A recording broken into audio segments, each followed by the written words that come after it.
खबर ये है कि राजस्थान में समुद्र का पानी लाया जा रहा है। अब समुद्र का पानी कोई बाल्टी में भरकर ला रहा है कि नदियों से ढोकर ला रहा है, ये आज के सेशन में बताने की बात है। ये सपना सा लगने वाली जो बात है, ये हकीकत में बदल जाएगी यदि वाकई में अरब सागर का पानी राजस्थान तक चलकर आ जाए। हमारे राजस्थान में जालौर नाम से जो जिला है, उसे कनेक्ट करने की तैयारी चल रही है अरब सागर से। अब तैयार करने के लिए क्या किया जाएगा? राजस्थान के साथ क्या समुद्र वाक़ई में आ सकता है? हमें उठाकर वहाँ ले जा रहे हैं कि उसको उठाकर यहाँ लेकर आ रहे हैं कि बीच में कोई नदी जैसी चीज़ बना रहे हैं? आसान आंसर यही है कि दोनों के बीच में एक नहर बना रहे हैं। लगभग 250 किलोमीटर दूर यहाँ से समुद्र पड़ता है जालौर से। जालौर से 250 किलोमीटर दूर कांडला पोर्ट है और उसे कनेक्ट करने के लिए एक नहर बनाई जा रही है। और ये नहर बनाने के लिए इनलैंड वाटरवे जो डिपार्टमेंट है भारत का, उसके साथ में राजस्थान का जो जल संसाधन मंत्रालय है, जो विभाग है जल जल संसाधन जो मंत्रालय है, उसने एमओयू साइन किया है, इसलिए ये हेडलाइन बनी हुई है। तो राजस्थान को अरब सागर से जोड़ा जा रहा है। क्या राजस्थान में अब पानी समुद्र का लाया जाएगा? उसका उपयोग क्या खेती में होगा? आंसर है नहीं। खेती में खारा पानी समुद्र का उपयोग में नहीं लिया जाएगा। उपयोग होगा यहां से परिवहन में। अर्थात अगर राजस्थान से कांडला पोर्ट तक सामान भेजना है, तो कांडला पोर्ट तक सामान भेजने के लिए रेल मार्ग अथवा सड़क मार्ग के स्थान पर नहर मार्ग से सामान भेजा जाएगा। तो ऐसी कितनी बड़ी नहर बना दोगे? देखिए, नहर के नाम पर तो स्वेज कैनाल भी दुनिया का बहुत सारा माल ढो ही रही है। ऐसी ही एक कैनाल होगी। संभावित है कि ये 25 मीटर गहरी और 300 मीटर चौड़ी होगी, ऐसा न्यूज में निकलकर आ रहा है। जिससे मालवाहक माल को कार्गोज पर रख रख करके कांडला पोर्ट तक पहुंचाया जा सकेगा। इसी बात को लेकर के inland port to be developed in Rajasthan Jalore news निकलकर आई। इस पूरे कार्यक्रम में 10,000 करोड़ रुपए का खर्च आएगा, ऐसा खबरों में बताया जा रहा है। राजस्थान के जालौर में ये होने जा रहा है। ये एक नेशनल न्यूज़ बन कर के आई और कहा गया कि राजस्थान में इस तरह से राजस्थान का पहला इनलैंड पोर्ट बनेगा, जो कि वाटर वे होगा कांडला पोर्ट से कनेक्ट करने के लिए। तो देखिए, ये रहा जालौर और जालौर के अंदर जगह है सांचौर। सांचौर को कनेक्ट करने के लिए रण ऑफ कच्छ से होते हुए इस तरह से एक नहर प्रस्तावित की जा रही है। असल मायने में जवाई, लूणी और रण ऑफ कच्छ, ये जो नदियां बहती हैं जवाई और लूणी, और उसका रण ऑफ कच्छ के साथ में जो बहता हुआ रास्ता है, उसी के रास्ते को उपयोग में लेते हुए इस नहर का निर्माण किया जाएगा। ये नहर जब मतलब टेक्निकली इस नहर का उपयोग पानी के लिए नहीं किया जाएगा। मतलब इस तरह से समझिए कि इस पानी से इंदिरा गांधी कैनाल की तरह सिंचाई नहीं की जाएगी। इससे इस पानी को अंदर तक ला करके केवल परिवहन और अगर भविष्य में आवश्यकता हुई तो एंटरटेनमेंट के पर्पज से, टूरिज्म के पर्पज से इस नहर का उपयोग किया जाएगा। ठीक है? ये जानकारी कब बाहर निकल कर आई? जब राजस्थान के अंदर एमओयू साइन हुआ। मुंबई के अंदर एमओयू साइन हुआ। राजस्थान रिवर बेसिन और जल संसाधन आयोजन मंत्रालय, आयोजन प्राधिकरण और भारतीय अंतर्देशीय जलमार्ग प्राधिकरण के बीच में जवाई लूणी ऑफ कच्छ नदी प्रणाली को राष्ट्रीय जलमार्ग 48 घोषित होने के कारण यह सब काम हो पा रहा है। यह जानकारी राजस्थान सरकार के द्वारा भी दी गई कि अरब सागर से सीधे जुड़ेगा राजस्थान, जालौर में बनेगा इनलैंड पोर्ट। ये पोर्ट जिस तरह से समुद्र के किनारे पोर्ट कांडला पोर्ट बना हुआ है, मुद्रा पोर्ट बना हुआ है, कांडला पोर्ट दीनदयाल पोर्ट के नाम से इन दिनों विख्यात है। उस पर इन दिनों थोड़ा ट्रैफिक कम हुआ है जब से अडानी का मुद्रा पोर्ट, क्योंकि 60 किलोमीटर दूर पर मुद्रा पोर्ट है और वहां पर इन दिनों ट्रांजैक्शन खूब है, क्योंकि कांडला पोर्ट सरकारी रह गया और मुद्रा पोर्ट में अडानी का काम है, तो अडानी उसको बहुत प्राइवेटाइज करके कस्टम तरीके से अच्छे से चला रहा है। तो पोर्ट पे जहां सामान बहुत अच्छे से उतर पाए, जहां पर उसका मेंटेनेंस सही से हो, केयर अच्छे से हो, ट्रांसपोर्ट अच्छे से हो, तो वो इन दिनों काफी सर्वाइव कर रहा है, या फिर कहिए तो कंपटीशन में कांडला पोर्ट को टक्कर दे रहा है।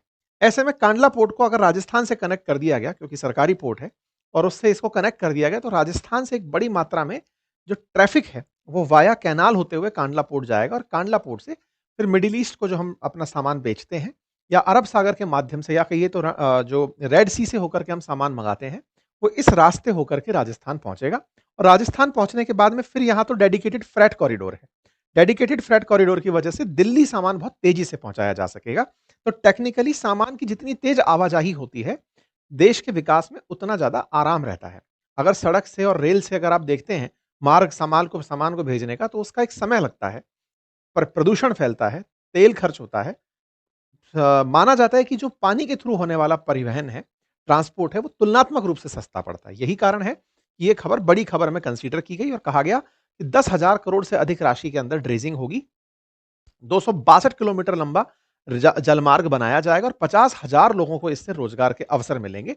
ऐसा गवर्नमेंट ऑफ राजस्थान के द्वारा जानकारी दी गई। इसमें कहा गया कि जलमार्ग की डीपीआर पर भारतीय अंतर्देशीय जलमार्ग विकास प्राधिकरण, national technology for port, waterway and cost, IIT Madras और जल संसाधन विभाग द्वारा सर्वे किया जा रहा है। यह जानकारी मुख्यमंत्री के द्वारा भी अपने सोशल मीडिया हैंडल्स पर दी गई और बताया गया कि जल संसाधन मंत्री के प्रयासों से यह सफलता मिली और 10,000 करोड़ रुपए से अधिक की राशि में यहां पर ड्रेजिंग होगी। ये वो रास्ता होगा रन ऑफ कच्छ होते हुए, जो जालौर से होते हुए इस एरिया के अंदर पहुंचेगा। इसी एरिया में कैनाल का विकास होगा और इससे भारत में एक लैंडलॉक स्टेट जो कि राजस्थान है, जिसके पास समुद्र नहीं है, वो भी अब समुद्र तक अपना सामान पहुंचा पाएगा।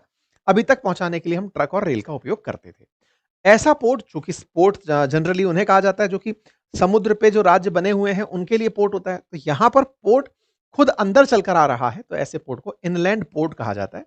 और इस तरह के काम को करने के लिए भारत में inland waterway authority of India है, जो 1985 के अंदर बनाई गई। और ऐसे ही भारत में और इनलैंड रास्तों को तलाशने के लिए नेशनल वाटरवे एक्ट पास किया गया, जिसका उद्देश्य था कि वाटरवेज जो नदियों के रास्ते हो सकते हैं या इनलैंड पोर्ट के रास्ते बन सकते हैं, उनके थ्रू हम किस तरह से कार्गोज को समुद्र तक आसानी से पहुंचाएं और इन रास्तों में रास्ता सुगम रहे और वेसल्स का सही से उपयोग हो, इसके लिए इनलैंड वेसल एक्ट 2021 लाया गया था। ठीक है, यहां पर आज अगर हम बात करते हैं तो हमारे देश में वर्ष 2014 से अब तक नेशनल वाटरवेज में 767% की वृद्धि हुई है और कार्गो हैंडलिंग में 635% की वृद्धि हुई है।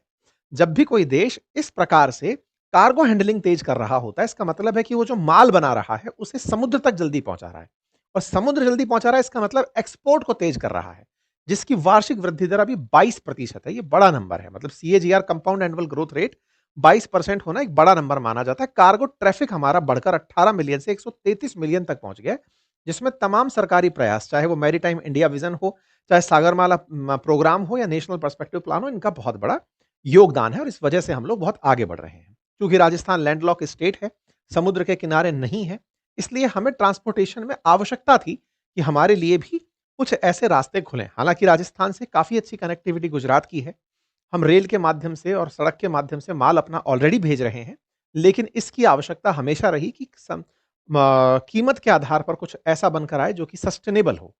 इस बात को लेकर के वर्ष 2015 से सर्वे चल रहा है और 2015 में पहली बार यह जिक्र निकल कर आया था कि राजस्थान की गवर्नमेंट इनलैंड पोर्ट चाहती है जालोर में। 2015 में ये न्यूज बनकर के तैरना शुरू हुई थी। सेंटर ने अपनी तरफ से कहा कि वो राजस्थान की हेल्प करेगा। राजस्थान और गुजरात के बीच में इस बात को लेकर के सहमति बनी कि ठीक है, अगर आप इस तरह से कैनाल चाहते हैं तो गुजरात कैसे साथ काम कर पाएगा। फाइनली अब जब ये बात निकल कर आने लगी, धीरे धीरे फिर इसमें चर्चाएं आने लगी कि नहीं साहब, ये इनलैंड पोर्ट फेजिबल नहीं होगा बनाना, क्योंकि पैसा बहुत खर्च होने वाला था इसके अंदर। फिर इसमें जो नदियां ऑलरेडी एग्जिस्ट करती हैं उनका पानी जल भराव किस तरफ जाएगा, ये तमाम बातें चलती रही। और इन सभी चीजों के बीच में, या फिर ये कहिए कि पहले सत्ता बीजेपी की थी, फिर कांग्रेस की सत्ता आ गई, फिर बीजेपी आई है केंद्र में और गुजरात में लगातार बीजेपी बनी रही है। तो कहिए कि जब कांग्रेस थी राजस्थान में तब गुजरात, बीजेपी गुजरात, कांग्रेस राजस्थान और केंद्र बीजेपी, इनके बीच में सामंजस्य नहीं बैठा था। अब 3 डब्बे की सरकार, 3 इंजन की सरकार हो गई, केंद्र सरकार, गुजरात सरकार और राजस्थान सरकार, और तीनों एक ही पार्टी की सरकार है। तो टेक्निकली इनके बीच में सामंजस्य अब तेजी से बैठ जाए और अगर ऐसा हो तो ये 262 किलोमीटर का 10,000 करोड़ खर्च होने से बनने वाले जो नहर है या जलमार्ग है, इससे राज्य को लाभ हो सकता है। अब चूंकि ये कांडला पोर्ट से कनेक्ट होगा तो थोड़ा उसके बारे में जान लीजिए। वो एक नेचुरल हार्बर है, मतलब वहां से पानी की गहराई स्वतः ही खुद बहुत अच्छी है।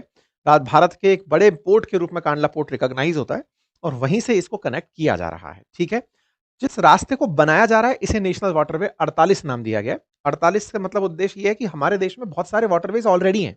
वाटरवेज मतलब जल के माध्यम से होने वाले रास्ते, मार्ग चलने वाले जो हैं, वो हमारे ऑलरेडी बहुत सारे हैं। उनमें से एक इसका नाम नेशनल वाटरवे 48 दिया गया है। ये कुछ वाटरवेज हैं, फेमस 13 वाटरवेज जो हमारे देश में ऑलरेडी ऑपरेशनल हैं, जिनको यहाँ पर दिखाया गया। नेशनल वाटरवे 1, नेशनल वाटरवे 10, ये सब आप मैप के अंदर देख सकते हैं। इनको अगर लिस्ट किया जाए तो कुछ प्रमुख वाटरवेज के नाम यहाँ पर हैं, जैसे गंगा भागीरथ हुगली रिवर सिस्टम को नेशनल वाटरवे 1 कहा जाता है। नेशनल वाटरवे 3, नेशनल वाटरवे 4, ये प्रमुख वाटरवेज हैं जो भारत के अंदर अलग अलग जगहों पर स्थित हैं। जरूरी नहीं है कि वाटरवे के लिए नदी का होना जरूरी हो, कई बार हम सूखे पोर्ट को भी वाटरवे में काउंट कर लेते हैं। जैसे अगर हम पोर्ट के नाम पर अगर जाने तो दादरी जो पोर्ट है, ये जलमार्ग नहीं है, रेल से जुड़ा हुआ है, लेकिन ये जेएनपीटी से सीधा कनेक्ट करता है, तो इसे भी हम इनलैंड सूखे पोर्ट के रूप में, ड्राई पोर्ट के रूप में कंसीडर करते हैं। वाटरवे भले ही नहीं है, लेकिन इनलैंड पोर्ट के रूप में इसे कंसीडर किया जाता है, ड्राई पोर्ट के रूप में। पोर्ट जो शब्द है सामान्यतः वो समुद्र के किनारे यूज़ होता है, लेकिन समुद्र से सीधी ऐसी कनेक्टिविटी के साथ समुद्र की पोर्ट पे सामान रखा हुआ था, ये 1300 किलोमीटर पीछे रखा, एक सीधी रेल चल के सामान अंदर तक लेकर आ रही है, तो हम इसको पोर्ट मान ले रहे हैं, इस तरह से भी। ऐसे ही ग्वालियर का ड्राई पोर्ट है, जिसमें कि जलमार्ग नहीं है, रेल और सड़क मार्ग से सीधा जेएनपीटी कनेक्ट कर रखा है। तो हमारे देश के अंदर प्रयास ये है कि समुद्र से कनेक्टिविटी कितना आसान हो। अब आप पूछेंगे ऐसा क्यों? क्योंकि अल्टीमेटली आप एक्सपोर्ट जब तक नहीं करेंगे, देश के अंदर बाहर से पैसा नहीं लाएँगे। और एक्सपोर्ट करने के लिए जो माल बना है, चाहे वो पेरिशेबल गुड है, चाहे आपने तैयार नया माल बनाया है, वो जितना जल्दी बाहर पहुँचाया जा सके, उतना तेज़ी से आप पैसा अंदर ला सकते हैं। आपने सामान बनाया, अब जैसे आप कई बार अगर राजस्थान में अगर देखें, दिल्ली के आसपास के जिलों में तो विशेष रूप से ये देखा जा सकता है, सुबह-सुबह गाड़ियों की कैपेसिटी भले ही 80 फिक्स हो, वो 100-100 तक दौड़ा-दौड़ा के सब्जियाँ लेके दिल्ली जा रहे होते हैं।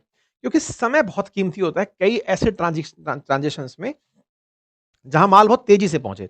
अब जैसे साउथ से चल कर के कई फल के ट्रक चल के राजस्थान चल के आते हैं।